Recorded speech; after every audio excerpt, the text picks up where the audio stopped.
she likes, what she likes, and she could put it all on you, baby. If you bout that life,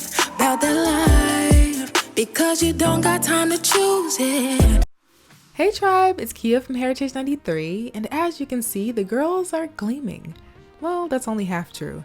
This is going to be a super quick video. I just wanted to show you guys how I'm letting go of some length in favor of a more even look.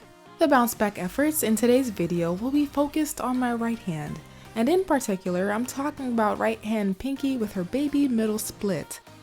I was thinking about filing her down gently, but when I got to it, I figured the quicker clipper would be more efficient since it's a lot to file down.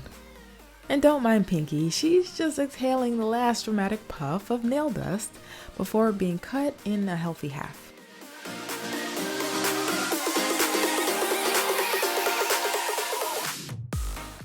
Ring Finger also had a really good growing season, and I'd hate to do it because she did nothing wrong.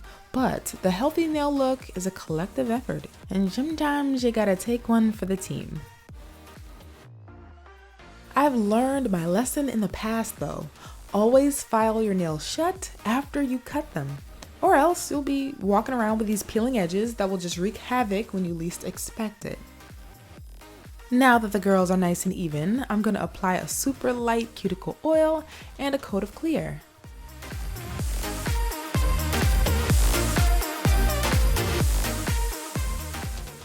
Now my nails are square, but I wanted to put a few coats of a super soft pink color to give me a strong but soft, simple mani.